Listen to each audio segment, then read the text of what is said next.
Sir fatty liver மாதிரியே PCOD reverse பண்ண முடியுமா சார்? முடியும். இந்த மாதிரி சப்ளிமெண்ட்ஸ் எடுத்தால் தான் யாராவது பண்ண முடியும் அப்படின்னு சொன்னாங்கன்னா தூக்கி போட்டுருங்க. பிசிஓடி வர்றதுக்கு முக்கிய காரணங்களை டார்கெட் பண்ணி ஒரு 3 ரிவர்சல் ஐடியா சொல்கிறேன், அதை மட்டும் ஃபாலோ பண்ணுங்க. அண்ட் இதே மாதிரி நிறைய ரிவர்சல் டிப்ஸ் வேணும் அப்படின்னா நம்ம கியூர்டி ஹெல்த் டாக்ஸை ரெகுலராக ஃபாலோ பண்ணிட்டே வாங்க. ஸோ இன்சுலின் அதிகமாக இருக்கிறதும் அண்ட் இன்சுலின் ரெசிஸ்டன்ஸ்னு சொல்லக்கூடிய இன்சுலின் வேலை செய்யாத தன்மை தான் அந்த ஓவரியில் வரக்கூடிய நிறைய சிஸ்ட் மாதிரி இருக்கிற அந்த வீக்கத்துக்கு காரணம்.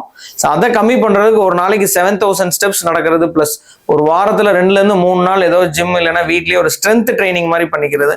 அண்ட் 3 வேளை சாப்பாட்லையுமே இந்த ரிஃபைன்டு சுகர்னு சொல்லக்கூடிய வெள்ளை சக்கரை இல்லை வெள்ளை ரைஸை வந்து கொஞ்சம் குறைச்சிட்டு 3 வேளையும் ப்ரோட்டீன் கொஞ்சம் கொஞ்சம் நம்மளுக்கு தேவையான அளவுக்கு ஆட் பண்ணிட்டோம் அப்படின்னா இது நல்லாவே குறையும். ஸோ பிசிஓடியில் வரக்கூடிய முகப்பரு, தேவையில்லாத இடத்துல வளரக்கூடிய முடி அண்ட் முடி கொட்டுறது எல்லாத்துக்கும் மெயின் காரணம் ஹார்மோனல் இம்பேலன்ஸ். அதாவது ஆண்கள் ஹார்மோன டெஸ்டோஸ்டெரான் அதிகமாக இருக்கும், ஈஸ்ட்ரோஜன் லோ ஆயிரும்.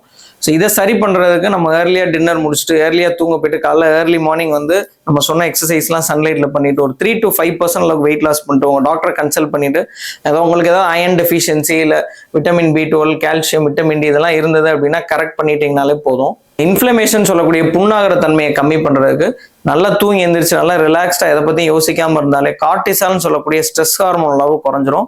அது குறைஞ்சிட்டாலே இன்சுலின் அளவு குறைகிறது, ஹார்மோன் இம்பேலன்ஸ் இம்ப்ரூவ் ஆகுறது. அதோடு சேர்த்து நல்ல காய்கறி, ஃப்ரூட்ஸ் இதெல்லாம் சாப்பிட்டுட்டு ஒமேகா 3 அதிகமாக இருக்க ஃபுட்டெல்லாம் சேர்த்துட்டோம் அப்படின்னா நல்லாவே சேஞ்சஸ் இருக்கும்.